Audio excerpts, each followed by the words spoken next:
2020 ಅಂಶಗಳು ಹಲವಾರು ಅಧ್ಯಾಯಗಳ ಮೂಲಕ ಇವತ್ತಿನ ದಿನ ನಾವು ಪ್ರಸ್ತುತಪಡಿಸ್ತಾ ಇದ್ದೀವಿ.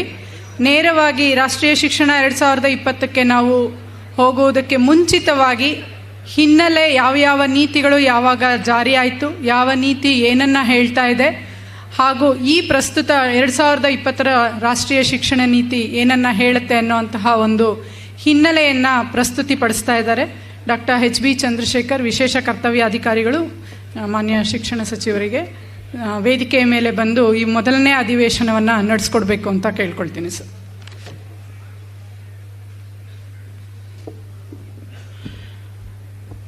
ವೇದಿಕೆಯ ಮೇಲೆ ಉಪಸ್ಥಿತರಿರ್ತಕ್ಕಂಥ ನಮ್ಮೆಲ್ಲರಿಗೂ ಮಾರ್ಗದರ್ಶಕರು, ಪ್ರೇರಕರು ಆಗಿರ್ತಕ್ಕಂಥ ಪ್ರೊಫೆಸರ್ ಗುರುರಾಜ್ ಕರ್ಜಿಗೆ ಅವರೇ ಮತ್ತು ಇಲ್ಲಿ ನೆರೆದಿರ್ತಕ್ಕಂಥ ಎಲ್ಲ ಶಿಕ್ಷಣ ಅಧಿಕಾರಿಗಳೇ ಮತ್ತು ಮಿತ್ರರೇ, ರಾಷ್ಟ್ರೀಯ ಶಿಕ್ಷಣ ನೀತಿ 2020 ಏನಿದೆ ನಮ್ಮ ಒಂದು ಶೈಕ್ಷಣಿಕ ಇತಿಹಾಸದಲ್ಲಿ ಒಂದು ಮೈಲಿಗಲ್ಲು ಅಂತಲೇ ಹೇಳಬಹುದು.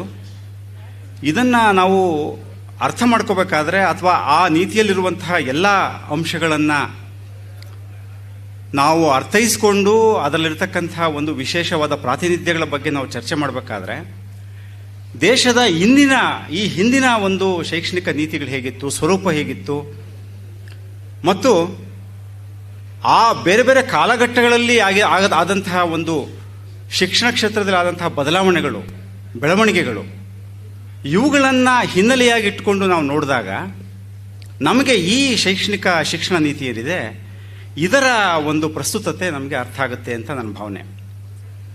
ಯಾಕೆ ಅಂತ ಹೇಳಿದ್ರೆ ರಾಷ್ಟ್ರೀಯ ಶಿಕ್ಷಣ ನೀತಿಯಲ್ಲಿರುವಂತಹ ಅನೇಕ ಅಂಶಗಳು ಏನಿದ್ದಾವೆ ಅಥವಾ ಇವತ್ತು ವಾಸ್ತವಿಕವಾಗಿರುವಂತಹ ಕೆಲವು ಸೂಕ್ಷ್ಮವಾಗಿರ್ತಕ್ಕಂಥ ಕೆಲವು ಸವಾಲುಗಳೇನಿದ್ದಾವೆ, ಭಾಷಾ ನೀತಿ ಇರಬಹುದು, ಮಾತೃಭಾಷಾ ಶಿಕ್ಷಣಕ್ಕೆ ಸಂಬಂಧಪಟ್ಟಂತಹ ಸವಾಲಿರಬಹುದು, ಅಥವಾ ನಮ್ಮ ಶೈಕ್ಷಣಿಕ ಸಂರಚನೆ ಏನಿದೆ, ಸ್ಟ್ರಕ್ಚರ್ ಅಂತ ಹೇಳ್ತೀವಿ, ಆ ಹಿನ್ನೆಲೆಯಲ್ಲಿರುವಂತಹ ಉದಾಹರಣೆಗೆ ಪದವಿ ಪೂರ್ವ ಹಂತ ಏನಿದೆ, ಇವತ್ತು ಶಾಲಾ ಶಿಕ್ಷಣಕ್ಕೆ ಇರಬೇಕಾ, ಉನ್ನತ ಶಿಕ್ಷಣಕ್ಕೆ ಇರಬೇಕಾ ಅನ್ನುವಂಥದ್ದು ಶಾಲಾ ಶಿಕ್ಷಣದಲ್ಲಿದೆ. ಅದೇ ಒಂದು ಇಂಡಿಪೆಂಡೆಂಟ್ ಆಗಿರುವಂತಹ ಸ್ಥಿತಿ ಕರ್ನಾಟಕದಲ್ಲಿದೆ.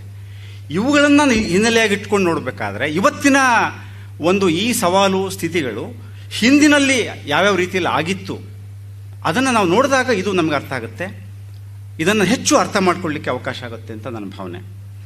ಈ ಹಿನ್ನೆಲೆಯಲ್ಲಿ ನೋಡಿದಾಗ ಶಿಕ್ಷಣ ನೀತಿ ಅನ್ನೋದಕ್ಕೆ ಸಂಬಂಧಪಟ್ಟಂಗೆ ಪಾಲಿಸಿ ಅನ್ನುವಂಥದ್ದೇನಿದೆ, ಯಾವುದೇ ಕ್ಷೇತ್ರದಲ್ಲಿ ಸಂಬಂಧಪಟ್ಟಂತೆ ಸರ್ಕಾರ ರೂಪಿಸ್ತಕ್ಕಂಥ ಅನೇಕ ನಿಯಮಗಳು, ತತ್ವಗಳು ಅಥವಾ ಕ್ರಿಯೆಗಳು, ಇವು ಮುಖ್ಯವಾಗಿ ನಮ್ಮ ಶಿಕ್ಷಣ ಕ್ಷೇತ್ರದಲ್ಲಿ ಇರತಕ್ಕಂಥ ಸ್ವರೂಪ ಅಥವಾ ರಚನೆ, ಅದರ ಕಾರ್ಯವಿಧಾನಗಳಲ್ಲಿ ಆಗುವಂತಹ ಬದಲಾವಣೆಗಳು, ಇವುಗಳನ್ನು ನೀತಿ ಒಳಗೊಳ್ಳುತ್ತೆ. ಹೆಚ್ಚು ಬಾರಿ ಕಾನೂನಿನ ಒಂದು ಏನಿದೆಯಲ್ಲ ಅದಕ್ಕೆ ಒಂದು ಬ್ಯಾಕಿಂಗ್ ಅಂತ ಏನಂತೇವೆ, ಅದರ ಕಾನೂನಿನ ಒಂದು ಆ್ಯಕ್ಟ್ ಆಗಿ ಅದನ್ನು ನಾವು ಮಂಡಿಸಬಹುದು ಉಭಯ ಸದನಗಳಲ್ಲಿ, ಒಂದು ಇದರಲ್ಲಿ, ಅಥವಾ ಇರುವಂತಹ ಕಾನೂನುಗಳ ಅಡಿಯಲ್ಲಿಯೇ ಅದು ಪ್ರಸ್ತುತತೆ ಇದ್ದರೆ, ಯಾವುದೇ ರೀತಿಯಾಗಿರ್ತಕ್ಕಂಥ ಕಾಂಟ್ರಡಿಕ್ಟರಿ ಅಥವಾ ಕಾಂಟ್ರವೀನ್ ಆಗದೇ ಇದ್ದರೆ ಅವುಗಳನ್ನು ಹಾಗೇನೆ ಬಳಸಲಿಕ್ಕೆ ಅವಕಾಶ ಇದೆ ಅನ್ನುವಂಥದ್ದು. ಸಾಮಾನ್ಯವಾಗಿ ತಜ್ಞರು, ಜನರ ಅಭಿಪ್ರಾಯ, ಸಲಹೆಗಳನ್ನು ಆಧರಿಸಿ ನೀತಿಯನ್ನು ರಚನೆ ಮಾಡಲಾಗುತ್ತೆ. ನಾವು ಶೈಕ್ಷಣಿಕ ನೀತಿಯನ್ನು ಅರ್ಥ ಮಾಡ್ಕೋಬೇಕಾದ್ರೆ ವಿವಿಧ ಕಾಲಘಟ್ಟಗಳಲ್ಲಿ ಯಾವ ರೀತಿಯಲ್ಲಿ ನಮ್ಮ ಶಿಕ್ಷಣ ಸ್ವರೂಪ ಇತ್ತು ಅನ್ನೋದನ್ನು ನಾವು ಗಮನಿಸಿದರೆ ಈ 3 ಕಾಲಘಟ್ಟಗಳನ್ನು ನಾನು ಬ್ರಿಟಿಷ್ ಪೂರ್ವ ಭಾರತ, ಬ್ರಿಟಿಷರ ಕಾಲದ ಭಾರತ, ಸ್ವಾತಂತ್ರ್ಯೋತ್ತರ ಭಾರತ ಅಂತ ನೋಡಿದಾಗ, ಬ್ರಿಟಿಷ್ ಪೂರ್ವ ಭಾರತದಲ್ಲಿ ನಮಗೆ ಗೊತ್ತಿದೆ ನಮ್ಮದು ಭಾರತೀಯ ಶಿಕ್ಷಣ ಪದ್ಧತಿ ಮತ್ತು ಅದರ ಒಂದು ಪರಂಪರೆ ಏನಿದೆ ಅದು ತುಂಬ ಒಂದು ಶ್ರೀಮಂತಿಕೆಯಿಂದ ಕೂಡಿದಂತಹ ಒಂದು ಭಾರತೀಯ ಪರಂಪರೆ ಏನಿದೆ, ಮೌಖಿಕ ಪರಂಪರೆ ನಮ್ಮದು.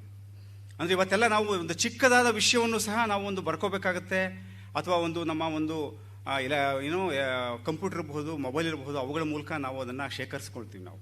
ಆದರೆ ಅನೇಕ ಒಂದು ಸಾಹಿತ್ಯ, ಅಲ್ಲಿಯಂತಹ ಒಂದು ಶ್ರೀಮಂತವಾಗಿರ್ತಕ್ಕಂಥ ಒಂದು ವಿಚಾರಧಾರೆಗಳೇನಿದಾವೆಲ್ಲ, ನಮ್ಮ ಒಂದು ವೇದಗಳು, ಉಪನಿಷತ್ತುಗಳು, ಮಹಾಕಾವ್ಯಗಳು, ಪುರಾಣಗಳು, ಇವುಗಳನ್ನು ಬರೀ ನೆನಪಿನಲ್ಲಿಟ್ಟುಕೊಂಡು ಶ್ರವಣ, ಮನನ, ನಿಧಿಧ್ಯಾಸನ ಅಂತ ಹೇಳ್ತೇವೆ, ಕೇಳಿಸ್ಕೊಳ್ತಕ್ಕಂಥದ್ದು, ಮನನ ಮಾಡ್ಕೊಳ್ತಕ್ಕಂಥದ್ದು, ಈ ಹಿನ್ನೆಲೆಯಲ್ಲಿ ನಮ್ಮ ಪರಂಪರೆ ಇದ್ದಂಥದ್ದು.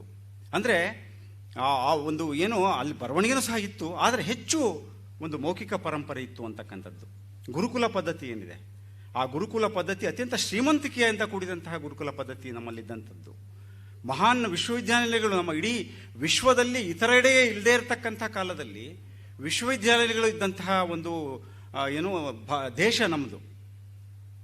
ಪ್ರಪಂಚದ ವಿವಿಧ ದೇಶಗಳ ತಜ್ಞರು ನಮ್ಮ ದೇಶಕ್ಕೆ ಬಂದು ಚೀನಾದಿಂದ ಮತ್ತು ಬೇರೆ ಜಗತ್ತಿನ ಇತರ ದೇಶಗಳಿಂದ ಬಂದು ನಮ್ಮ ದೇಶದಲ್ಲಿ ಶಿಕ್ಷಣವನ್ನು ಮತ್ತು ಇಲ್ಲಿಯ ಪದ್ಧತಿಯನ್ನು ನೋಡಿದಂತಹ ಒಂದು ಒಂದು ಒಂದು ಕಾಲ ನಮ್ಮಲ್ಲಿ ಇತ್ತು. ನಲಂದ, ತಕ್ಷಶಿಲಾ ಈ ರೀತಿಯಲ್ಲಿ. ನಂತರ ಬೌದ್ಧ ವಿಹಾರಗಳಲ್ಲಿ ಶಿಕ್ಷಣ ಸಾಗ್ತಾ ಇತ್ತು, ನಮಗೆಲ್ಲ ಗೊತ್ತಿದೆ, ನಳಂದ ವಿಶ್ವವಿದ್ಯಾಲಯ ಇದರಲ್ಲಿ.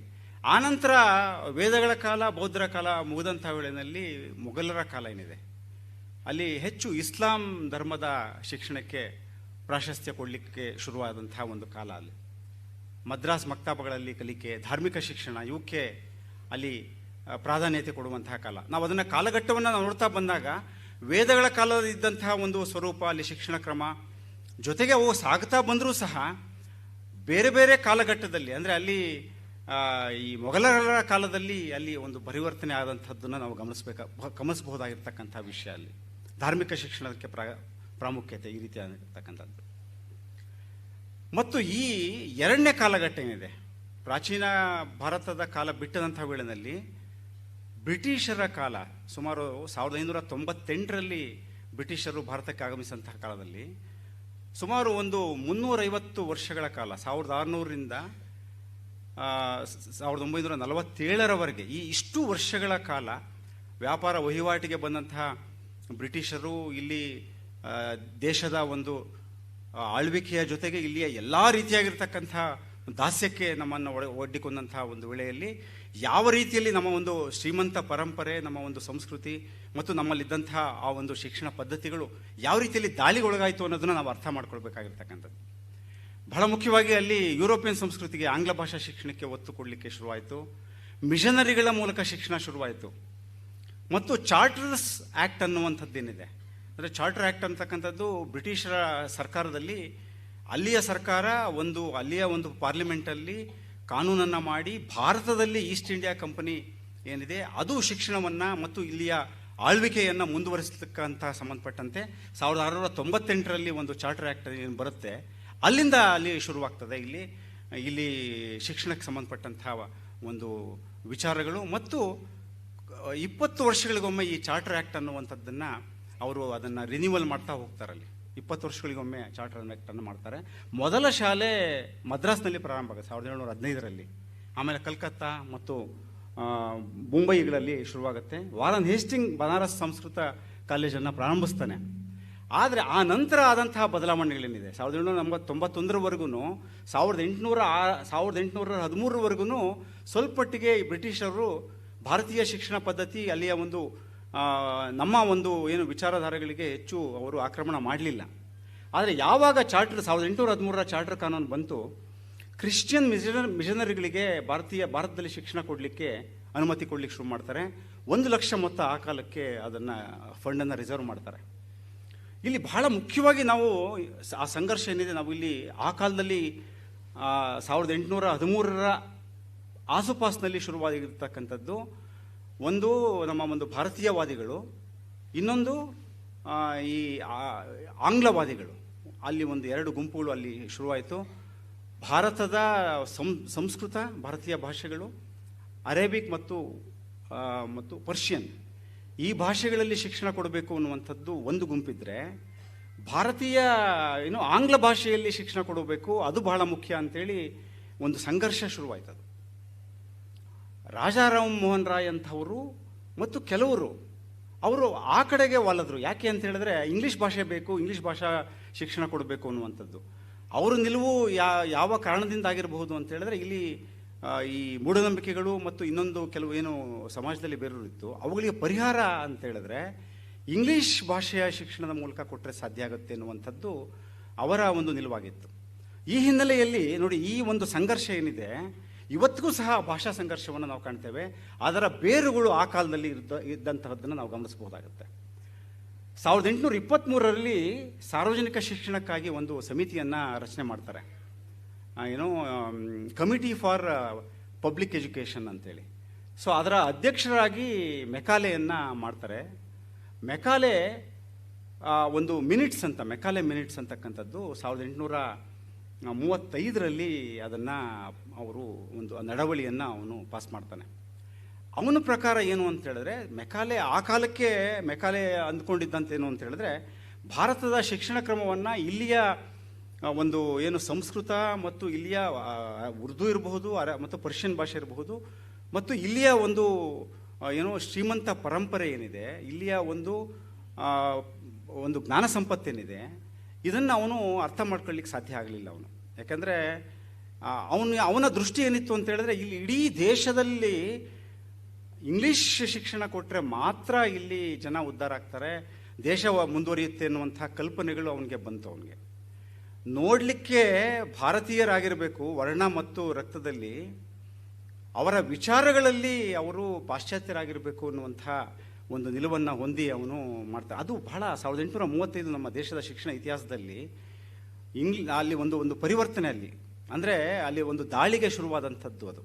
ಅದರಲ್ಲಿ ಅನೇಕ ವಾದಗಳಿದ್ದಾವೆ, ಅದರಿಂದ ಒಳ್ಳೆಯದಾಯಿತು ಅಂತಕ್ಕಂಥದ್ದು, ಕೆಟ್ಟದ್ದಾಯಿತು. ಇವತ್ತಿನ ಸನ್ನಿವೇಶದಲ್ಲಿ ನಾವು ನೋಡಿದಾಗ ಎರಡೂ ರೀತಿಯ ವಾದಗಳಿದ್ದಾವೆ ಅಲ್ಲಿ. ಆದರೆ ಇದನ್ನು ನಾವು ಗಮನಿಸಬೇಕಾಗಿರುವಂಥದ್ದು ಅನ್ನುವಂಥದ್ದನ್ನು ನಾವು ಅದನ್ನು ನೋಡಬೇಕಾಗತ್ತೆ ಅಂತೇಳಿ ವಿಲಿಯಂ ಬೆಂಟಿಕ್ ಆ ಒಂದು ಮೆಕಾಲೆ ನಡವಳಿಯನ್ನು ಒಪ್ತಾರೆ. ಪ್ರೌಢಶಾಲೆ ಮತ್ತು ಕಾಲೇಜುಗಳಲ್ಲಿ ಇಂಗ್ಲೀಷ್ ಮಾಧ್ಯಮದ ಶಿಕ್ಷಣ ಕೊಡಲಿಕ್ಕೆ ಅವಾಗ ಪ್ರಾರಂಭ ಆಗುತ್ತೆ. ನೋಡಿ, ಎಲ್ಲ ಅನುದಾನವನ್ನು ಇಂಗ್ಲೀಷ್ ಶಿಕ್ಷಣಕ್ಕೆ ಮೀಸಲಿಡ್ತೀನಿ ಅಂದ್ಬಿಡ್ತಾನೆ ಅವನು. ಯಾಕಂದರೆ ಯಾವಾಗ ಸರ್ಕಾರದ ಒಂದು ಬೆಂಬಲ ನಿಂತೋಗುತ್ತೋ ಅಲ್ಲಿ ಶಿಕ್ಷಣದಲ್ಲಿ ಅವಕಾಶಗಳು ಕಮ್ಮಿ ಆಗುತ್ತೆ, ಇರುವಂತಹ ದೇಸಿ ಶಿಕ್ಷಣ ಪದ್ಧತಿಗಳು ನಶಿಸಿ ಹೋಗ್ಲಿಕ್ಕೆ ಶುರುವಾಗುತ್ತೆ ಅಂತಕ್ಕಂಥದ್ದು. ನಾನು ಈಗ ಹಿಂದೆ ಹೇಳಿದಂತೆ 20 ವರ್ಷಗಳಿಗೊಮ್ಮೆ ಚಾರ್ಟರ್ ಕಾನೂನು ಏನು ಬಂತು 1833ರಲ್ಲಿ, 1 ಲಕ್ಷಕ್ಕಿತ್ತು 1813ರ ಚಾರ್ಟರ್ ಕಾನೂನಲ್ಲಿ. ಅದನ್ನು 10 ಲಕ್ಷಕ್ಕೆ ಶಿಕ್ಷಣಕ್ಕೆ ಏರಿಸ್ತಾರೆ. 59ರ ಮತ್ತೆ 20 ವರ್ಷಗಳಿಗೆ ಬಂದಂತಹ ಚಾರ್ಟರ್ ಕಾನೂನು ಅಂದರೆ ನಮ್ಮ ದೇಶದಲ್ಲಿ ಬ್ರಿಟಿಷರ ಆಳ್ವಿಕೆಯನ್ನು ಮುಂದುವರಿಸ್ತಕ್ಕಂಥದ್ದು ಅದೇ ಚಾರ್ಟರ್ ಕಾನೂನು. ಜೊತೆಗೆ ಬೇರೆ ಬೇರೆ ಕ್ಷೇತ್ರಗಳಲ್ಲಿ ಯಾವ ರೀತಿಯಲ್ಲಿ ಇರಬೇಕು ಅನ್ನುವಂತಹ ವಿಚಾರಗಳನ್ನು ಆ ಕಾನೂನು ಒಳಗೊಳ್ಳುತ್ತೆ. ಆ 1853ರಲ್ಲಿ ಸ್ಪಷ್ಟ ಶಿಕ್ಷಣ ನೀತಿ ಬೇಕು ಅನ್ನುವಂತಹ ಅಗತ್ಯತೆ ಆ ಕಾನೂನಲ್ಲಿ ಬರುತ್ತೆ.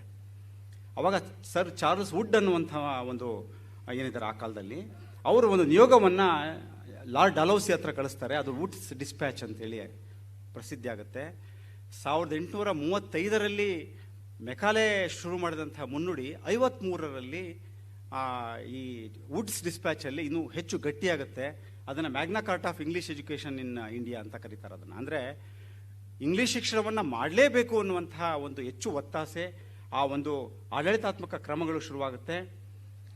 ನೋಡಿ, ಡಿಪಾರ್ಟ್ಮೆಂಟ್ ಆಫ್ ಪಬ್ಲಿಕ್ ಇನ್ಸ್ಟ್ರಕ್ಷನ್ ಅನ್ನುವಂಥದ್ದೇನಿದೆ 1854ರಲ್ಲಿ, ಇವತ್ತು ಸಹ ನಮ್ಮ ಇಲಾಖೆಯನ್ನು, ಅದು ಒಳ್ಳೆಯದೋ ಕೆಟ್ಟದ್ದೋ ನನಗೆ ಗೊತ್ತಿಲ್ಲ, ಅದನ್ನು ಬದಲಾವಣೆಗಳು ಯಾವ ರೀತಿಯಲ್ಲಿ ಆಗಬೇಕು ಅನ್ನುವಂಥದ್ದು, ಆ ಕಾಲದಲ್ಲಿ ಮಾಡಿದಂಥ ಡಿಪಾರ್ಟ್ಮೆಂಟ್ ಆಫ್ ಪಬ್ಲಿಕ್ ಇನ್ಸ್ಟ್ರಕ್ಷನ್ ಅನ್ನುವಂಥ ಹೆಸರನ್ನು ಇವತ್ತಿಗೂ ಸಹ ನಮ್ಮಲ್ಲಿದೆ. Director of public instruction DPI ಅನ್ನುವಂಥದ್ದು 1854ರಲ್ಲಿ ಶುರುವಾದಂಥದ್ದು ಬ್ರಿಟಿಷರ ಕಾಲದಲ್ಲಿ. ಸೊ ಅಲ್ಲಿ ವಿಶ್ವವಿದ್ಯಾನಿಲಯಗಳು ಪ್ರಾರಂಭ ಆಗ್ತದೆ. ಮಾತೃಭಾಷೆ ಮತ್ತು ಮಾತೃಭಾಷಾ ಮಾಧ್ಯಮ ಶಿಕ್ಷಣವನ್ನು ನಿರ್ಲಕ್ಷ್ಯ ಮಾಡಲಾಗುತ್ತೆ. ನೋಡಿ, ಇವತ್ತು ನಮ್ಮ ದೇಶ ಬಹುಸಂಸ್ಕೃತಿಗಳು ಮತ್ತು ಬಹುಭಾಷೆಯ ನಾಡು ಇದು. ಅದನ್ನು ಸಂಪೂರ್ಣವಾಗಿ ಹೊಡೆದು ಹಾಕಿ ಇಂಗ್ಲೀಷ್ ಶಿಕ್ಷಣವನ್ನು ಕೊಡುವಂತಹ ಪ್ರಯತ್ನಗಳು ಹೆಚ್ಚು ಗಟ್ಟಿಯಾಗಿ ನಿಲ್ಲಕ್ಕೆ ಶುರುವಾಗುತ್ತೆ.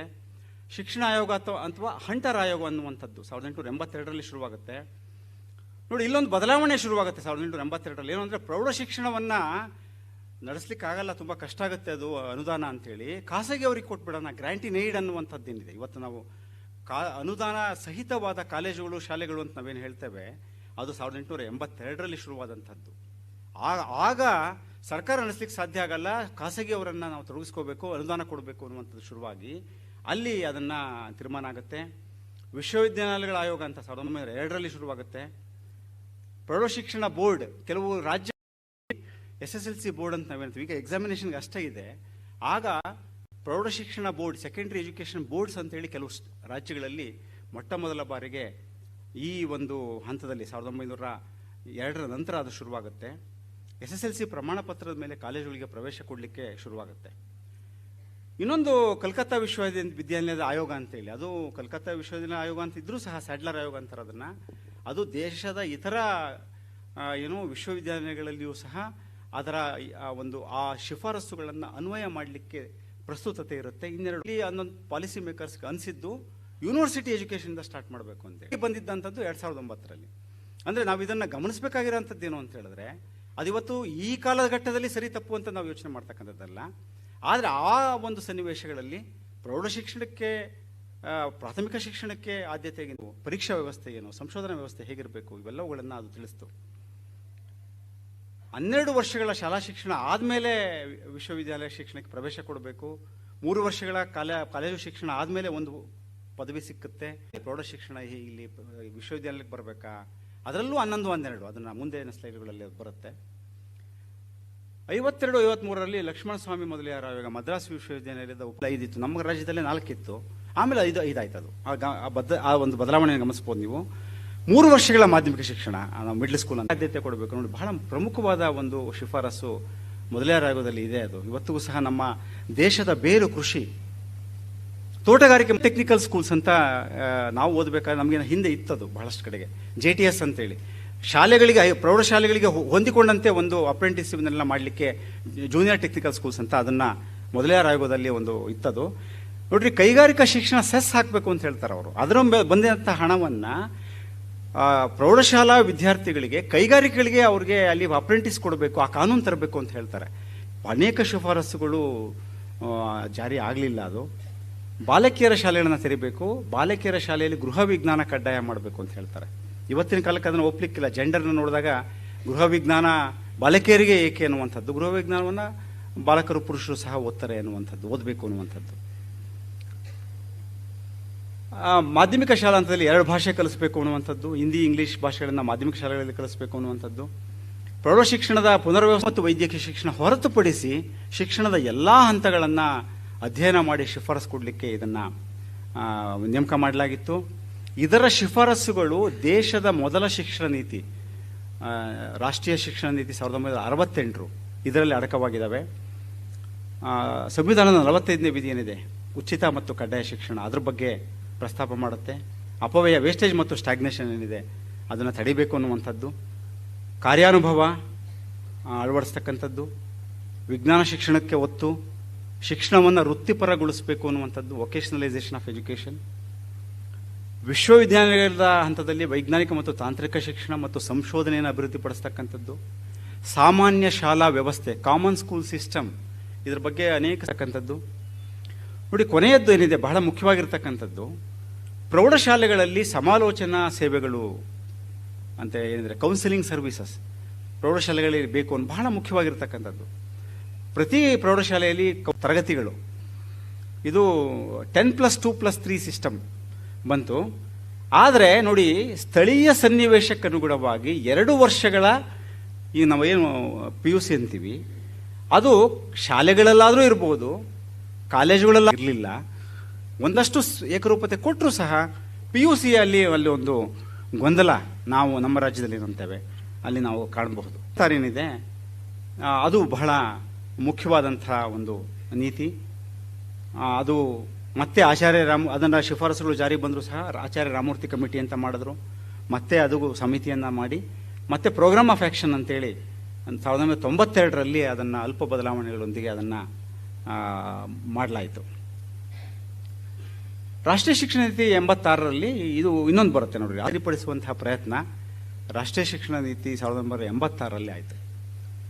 ಆದರೆ ನಮ್ಮ ರಾಜ್ಯದಲ್ಲಿ ಅದಿನ್ನೂ ಸಹ ನಾವು ಇದನ್ನು ಮಾಡಲಿಕ್ಕೆ ಸಾಧ್ಯ ಆಗಿಲ್ಲ. ರಾಷ್ಟ್ರೀಯ ಪಠ್ಯಕ್ರಮ ಚೌಕಟ್ಟಿನ ರಚನೆ, ಶೈಕ್ಷಣಿಕ ಅವಕಾಶಗಳ ಸಮಾನ ಲಭ್ಯತೆ, ಇವುಗಳ ಬಗ್ಗೆ ಮಾತಾಡುತ್ತೆ. ಮಿನಿಮಮ್ ಲೆವೆಲ್ಸ್ ಆಫ್ ಲರ್ನಿಂಗ್, ಕಲಿಕೆಯ ಕನಿಷ್ಠ ಹಂತಗಳು, ಮಹಿಳೆಯರ ಶಿಕ್ಷಣಕ್ಕೆ ಒತ್ತು, ಪರಿಶಿಷ್ಟ ಜಾತಿ ಪಂಗಡಗಳ ಶಿಕ್ಷಣಕ್ಕೆ ಒತ್ತು. ನಮ್ಮಲ್ಲಿ ನಾವು ಡಯಟ್ ಏನಿದೆ, ಜಿಲ್ಲಾ ಶಿಕ್ಷಣ ಮತ್ತು ತರಬೇತಿ ಸಂಸ್ಥೆಗಳು ಆವಾಗ ಸ್ಥಾಪನೆ ಆಗಿರ್ತಕ್ಕಂಥದ್ದು, ರಾಷ್ಟ್ರೀಯ ಶಿಕ್ಷಣ ನೀತಿ 86ರ ಶಿಫಾರಸಿನ ಅನ್ವಯ. ಆಪರೇಷನ್ ಬ್ಲಾಕ್ ಬೋರ್ಡ್ ಏನಿದೆ ಅಂದರೆ ಪ್ರತಿ ಶಾಲೆಯಲ್ಲಿ ಕನಿಷ್ಠ 2 ಶಿಕ್ಷಕರಿರಬೇಕು ಮತ್ತು ಒಂದು ಒಳ್ಳೆಯ ಕಟ್ಟಡ ಇರಬೇಕು ಅನ್ನುವಂಥದ್ದೇನಿದೆ ನೋಡಿ. ಇದು 3ನೇ ಪಾಯಿಂಟ್ ಏನಿದೆ, IAS ಮಾದರಿಯಲ್ಲಿ IES ಸೇವೆ ಇರಬೇಕು ಅಂತ ಶಿಫಾರಸ್ಸಿದೆ. ಇಂಡಿಯನ್ ಅಡ್ಮಿನಿಸ್ಟ್ರೇಟಿವ್ ಸರ್ವಿಸ್ ಥರ ಇಂಡಿಯನ್ ಎಜುಕೇಷನ್ ಸರ್ವಿಸ್ ಇರಬೇಕು ಅನ್ನುವಂಥದ್ದಿದೆ. ಅದು ಜಾರಿ ಆಗಲಿಲ್ಲ. ಯಾಕಂದರೆ ಅದು ಶೈಕ್ಷಣಿಕವಾಗಿ ಹೆಚ್ಚು ಅರ್ಥ ಮಾಡಿಕೊಳ್ಳಿಕ್ಕೆ ಮತ್ತು ನಮ್ಮ ದೇಶದ ಶಿಕ್ಷಣ ಕ್ರಮವನ್ನು ಅದನ್ನು ಸರಿಯಾದ ರೀತಿಯಲ್ಲಿ ಜಾರಿಗೊಳಿಸಲಿಕ್ಕೆ IES ಬೇಕು ಅನ್ನುವಂತಹ ಒಂದು ನಿಲುವೇನಿದೆ. ಮತ್ತು ಪ್ರಾಥಮಿಕ ಶಾಲಾ ಹಂತದಲ್ಲಿ ಒಂದು ಭಾಷೆ, ಹಿರಿಯ ಪ್ರಾಥಮಿಕ ಮತ್ತು ಪ್ರೌಢ ಹಂತದಲ್ಲಿ 3 ಭಾಷೆಗಳಿರಬೇಕು ಅನ್ನುವಂಥದ್ದು ಮತ್ತು ಕರಿಕ್ಯುಲಮ್ ಬಗ್ಗೆ ಹೇಳ್ತಕ್ಕಂಥದ್ದು, ನವೋದಯ ವಿದ್ಯಾಲಯಗಳ ಸ್ಥಾಪನೆ, ಇದೆಲ್ಲ. ಮತ್ತು ಅದರ ನಂತರ ನಮ್ಮ ದೇಶದಲ್ಲಿ ಬಂದಿರತಕ್ಕಂಥ RT ಆ್ಯಕ್ಟ್ ಏನಿದೆ 2009ರಲ್ಲಿ ಅದು 21A ಸಂವಿಧಾನದ ವಿಧಿಗೆ ತಿದ್ದುಪಡಿ ಮಾಡಿ 86ನೇ ತಿದ್ದುಪಡಿ ಕಾಯ್ದೆ ಅನ್ವಯ ಆಯಿತು. ಈ ಕಾಯ್ದೆ 1 ಏಪ್ರಿಲ್ 2010ರಂದೇ ಜಾರಿಗೆ ಬಂತು. ನಮ್ಮ ರಾಜ್ಯದಲ್ಲಿ 28/4/2012ರಲ್ಲಿ RT ಆ್ಯಕ್ಟ್ಗೆ ರೂಲ್ಸನ್ನು ಫ್ರೇಮ್ ಮಾಡಿ ನಾವು ಜಾರಿಯನ್ನು ಮಾಡ್ತಾ ಇದ್ದೇವೆ. ನಾವು ಇನ್ನು ರಾಷ್ಟ್ರೀಯ ಶಿಕ್ಷಣ ನೀತಿ 2020 ಬಗ್ಗೆ ಈಗಾಗಲೇ ಶ್ರೀಧರ್ ಸರ್ ಇದ್ರ ಬಗ್ಗೆ ಚರ್ಚೆ ಮಾಡಿದ್ದಾರೆ, ನಾನು ಹೇಳಲಿಕ್ಕೆ ಹೋಗಲ್ಲ. ಅದು 484 ಕರಡು ವರದಿಯನ್ನು ಬಿಡುಗಡೆ ಮಾಡಿದ್ರು. ಈ ರಾಷ್ಟ್ರೀಯ ಶಿಕ್ಷಣ ನೀತಿ 2020 ಏನಿದೆ, ನಾನು ಈಗಾಗಲೇ ಹೇಳಿದೆ, ನಮ್ಮ ದೇಶದ ಶಿಕ್ಷಣ ಇತಿಹಾಸದಲ್ಲಿ ಮೈಲಿಗಲ್ಲು ಅಂತ ನಾನು ಹೇಳಿದೆ.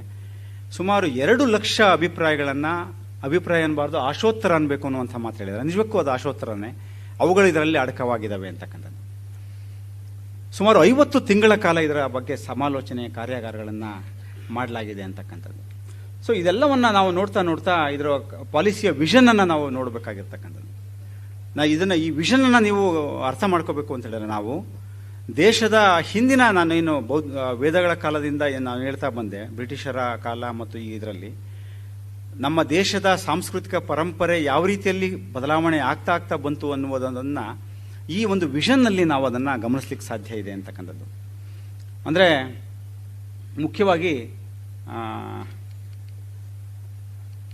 ನೋಡಿ, ಇದ್ರಾಗ ಹೇಳ್ತಾರೆ, an Indian education system rooted in Indian ethos that contributes directly to transforming India, that is Bharat, sustainably into an equitable and vibrant knowledge society by providing high quality education to all and thereby making India a global knowledge superpower. So ಇದು ಬಹಳ ಮುಖ್ಯವಾಗಿ ಆಗಬೇಕಾಗಿರ್ತಕ್ಕಂತಹ ಒಂದು vision ಅನ್ನು ಅದು ಹೇಳ್ತದೆ ಅಂತೇಳಿ ಇಷ್ಟು ಹೇಳ್ತಾ ನಾವು ಈ ಒಂದು 2 ನಿಮಿಷದಲ್ಲಿ ನಾನು ಇದನ್ನು ಹೇಳಲಿಕ್ಕೆ ಬಯಸ್ತೇನೆ. ನಮ್ಮ ಒಂದು ಇಡೀ ದೇಶ ಯಾವ ರೀತಿಯಲ್ಲಿ ಬದಲಾವಣೆ ಆಯಿತು ಅನ್ನೋ ಹೇಳ್ತಾ ದೇಶಕ್ಕೆ ಸ್ವಾತಂತ್ರ್ಯ ಬಂದಂಥ ಕಾಲದಲ್ಲಿ ನಮ್ಮ ದೇಶದ ಸಾಕ್ಷರತಾ ಪ್ರಮಾಣ 12% ಇತ್ತು. ಈಗ 72% ಇದೆ. ವಿಶ್ವದ ಸಾಕ್ಷರತೆ ಪ್ರಮಾಣ 84% ಇದೆ. ಅಂದರೆ ಅಲ್ಲಿ ನಮ್ಮ ಸವಾಲು ಇನ್ನೂ ನಾವು ವಿಶ್ವದ ಹಂತಕ್ಕೆ ನಾವು ಹೋಗಬೇಕಾದ್ರೆ ನಮ್ಮ ಸವಾಲು ಯಾವ ರೀತಿಯಲ್ಲಿದೆ ಅಂತಕ್ಕಂಥದ್ದು. ಮತ್ತು ಶಾಲೆಗಳು ಸುಮಾರು 1,79,000 ಭಾರತದಲ್ಲಿ ಸ್ವಾತಂತ್ರ್ಯ ಬಂದಂಥ ವೇಳೆಯಲ್ಲಿ ಶಾಲೆಗಳಿದ್ದಂಥದ್ದು. ಈಗ ನಮ್ಮ ದೇಶದಲ್ಲಿ 15 ಲಕ್ಷ ಶಾಲೆಗಳಿದ್ದಾವೆ. ಮತ್ತು ವಿದ್ಯಾರ್ಥಿಗಳು ಸ್ವಾತಂತ್ರ್ಯ ಬಂದಂಥ ವೇಳೆಯಲ್ಲಿ ಬರೀ 2.5 ಕೋಟಿಯಷ್ಟು ವಿದ್ಯಾರ್ಥಿಗಳಿದ್ದರು. 1.79 ಲ್ಯಾಕ್ಸ್ ಶಾಲೆಗಳಲ್ಲಿ ಸುಮಾರು 2.5 ಕೋಟಿಗಳಷ್ಟು ವಿದ್ಯಾರ್ಥಿಗಳಿದ್ದರು. ಈಗ 15 ಲಕ್ಷ ಶಾಲೆಗಳಲ್ಲಿ 25 ಕೋಟಿ ವಿದ್ಯಾರ್ಥಿಗಳು ನಮ್ಮ ದೇಶದ ವಿವಿಧ ಶಾಲೆಗಳಲ್ಲಿ ಅಧ್ಯಯನ ಮಾಡ್ತಾ ಇದ್ದಾರೆ. ವಿಶ್ವವಿದ್ಯಾನಿಲಯಗಳು ಸ್ವಾತಂತ್ರ್ಯ ಬಂದಂಥ ವೇಳೆಯಲ್ಲಿ 17 ವಿಶ್ವವಿದ್ಯಾನಿಲಯಗಳು, ಸುಮಾರು 236 ಕಾಲೇಜುಗಳು ಅಷ್ಟಿತ್ತು. ಈಗ ಸುಮಾರು 1,000 ವಿಶ್ವವಿದ್ಯಾನಿಲಯಗಳು, ಸುಮಾರು 50,000 ಶಾಲೆಗಳು ಉನ್ನತ ಶಿಕ್ಷಣವನ್ನು ಕೊಡ್ತಕ್ಕಂಥದ್ದು ನಾವು ನೋಡ್ತೇವೆ. ಸೊ ಇಷ್ಟು ಅಗಾಧ ಸಂಖ್ಯೆಯ 25 ಕೋಟಿ ವಿದ್ಯಾರ್ಥಿಗಳು ಮತ್ತು ಉನ್ನತ ಶಿಕ್ಷಣವನ್ನು ಸೇರಿಕೊಂಡ್ರೆ 30 ಕೋಟಿಯಷ್ಟು ವಿದ್ಯಾರ್ಥಿಗಳು ಭವಿಷ್ಯದ ಪ್ರಜೆಗಳು. ಅವರ ಒಂದು ಜೀವನವನ್ನು ಮತ್ತು ನಮ್ಮ ದೇಶದ ಒಂದು ಭವಿಷ್ಯವನ್ನು ರೂಪಿಸುವಂತಹ ಮಹತ್ವದ ಒಂದು ಶಿಕ್ಷಣ ಕ್ಷೇತ್ರದ ಒಂದು ನಿರ್ಮಾಣದ ಒಂದು ಜವಾಬ್ದಾರಿ ಈ ರಾಷ್ಟ್ರೀಯ ಶಿಕ್ಷಣ ನೀತಿಯಲ್ಲಿ ಇದೆ ಅನ್ನುವಂಥದ್ದು. ಈ ನಿಟ್ಟಿನಲ್ಲಿ ನಾವು ನೋಡಿದಂಥ ವೇಳೆಯಲ್ಲಿ ರಾಷ್ಟ್ರೀಯ ಶಿಕ್ಷಣ ನೀತಿಯ ಅನುಷ್ಠಾನದಲ್ಲಿ ಎಲ್ಲರ ಪಾತ್ರದ ಒಂದು ಮಹತ್ವವನ್ನು ನಾವು ಅರ್ಥ ಮಾಡ್ಕೊಳ್ಳಿಕ್ಕೆ ಸಾಧ್ಯ ಆಗುತ್ತೆ. ಅದಕ್ಕೆ ಬೇಕಾದಂತಹ ಒಂದು ಬಜೆಟ್ ಏನಿದೆ, ಯಾಕಂದರೆ ಮೋಸ್ಟ್ ಇಂಪಾರ್ಟೆಂಟ್ಲಿ ಒಂದು ಆಯವ್ಯಯ ಅಂತಕ್ಕಂಥದ್ದು. ಸ್ವಾತಂತ್ರ್ಯ ಬಂದಂತಹ ವೇಳೆಯಲ್ಲಿ ನಮ್ಮ ದೇಶದ ಒಂದು ಶಿಕ್ಷಣಕ್ಕಾಗಿ ಇದ್ದಂತಹ ಬಜೆಟ್ ಏನಿದೆ ಸುಮಾರು 57 ಕೋಟಿ ಅಷ್ಟೇ. ಈಗ ನಮ್ಮ ಶಿಕ್ಷಣಕ್ಕೆ ಪ್ರಾಥಮಿಕ ಮತ್ತು ಉನ್ನತ ಶಿಕ್ಷಣ ಎರಡೂ ಸೇರಿಸಿದರೆ 50,000 ಕೋಟಿಗಳಷ್ಟು ನಾವು ಖರ್ಚು ಮಾಡ್ತಾ ಇದ್ದೇವೆ, ವೆಚ್ಚ ಮಾಡ್ತಾ ಇದ್ದೇವೆ.